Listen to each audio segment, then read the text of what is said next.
The 6th Biennial Jamaica Diaspora Conference get underway on Sunday with the opening ceremony in Montego Bay, St. James. The conference is being held at the Montego Bay Convention Center. Serena Dunkley tells us more. The 6th Biennial Jamaica Diaspora Conference kicked off in Montego Bay, Jamaica on Sunday, June 14 in an official opening ceremony at the Hilton Rose Hall Hotel.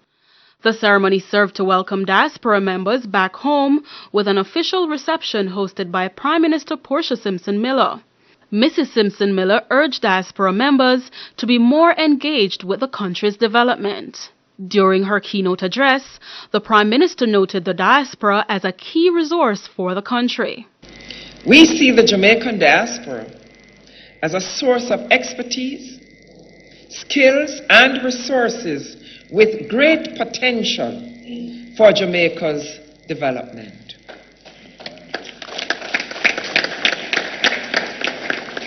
Our mission is to facilitate your involvement in the socio-economic development of our country.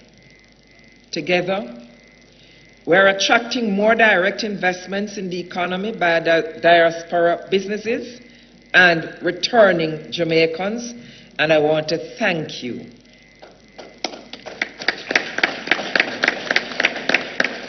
Together, we are building upon the outstanding work and contributions by the diaspora to the health and education sectors.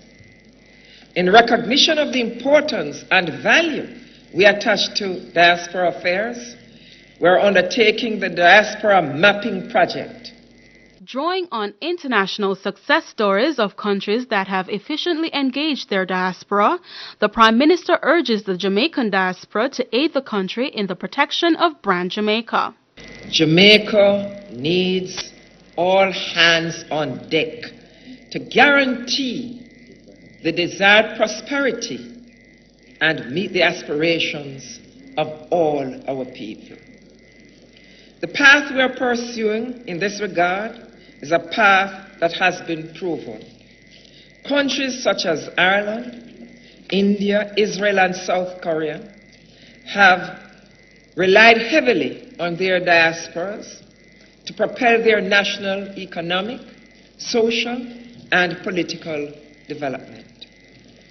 For us, ladies and gentlemen, brothers and sisters, with an estimated diaspora population of over 3 million, it is important to deepen the diaspora homeland partnership. Another area in which Jamaica needs the support of its diaspora is in the building and promotion of brand Jamaica. We have a powerful brand that cannot be beaten anywhere. As ambassadors of this unique and coveted brand, we must collectively protect the resources, standards, and values that make Jamaica great in the eyes of the world. A little political driving was thrown into the mix by opposition spokesperson on foreign affairs, Edmund Bartlett. Not to restate the protocol, but indeed to establish that we are very pleased to see not only this full house gathering, but the galaxy of stars of state headed by our Prime Minister, the Most Honorable Portia Simpson Miller. The two ministers in the ministry that I'm looking at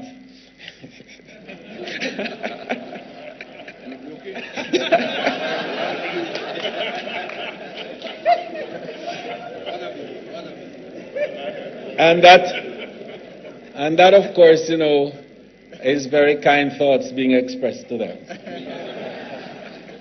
Meanwhile, day one of the conference at the Montego Bay Convention Center was held under the theme, Linking the Diaspora with Jamaica's Economic Growth Priorities. The focus was on exposing investment opportunities in Jamaica to its diaspora. Minister of Tourism Wickham McNeil noted that among the initiatives to make Jamaica's tourism product more accessible to the world is the implementation of new flights. So we're going to be opening up even more flights out of places like the Nordic countries. We're going to be in Stockholm, Sweden and Norway. We're going to be getting increased flights and new flights. Dr. McNeil says to attract more investments, the incentives for starting a tourism business in Jamaica have been boosted. And this means that the incentives for the tourism sector are basically the same as they are for all the productive sector. Everything except for maybe the GCT, everything else is the same. It speaks to your productive inputs, it speaks to, capital depreciation, it speaks to employment credits. All of these things, and it's standardized. Everybody gets the same thing. Other areas with strong potential for investments from the diaspora, as showcased at the conference, were agriculture, business process outsourcing, and the creative industries.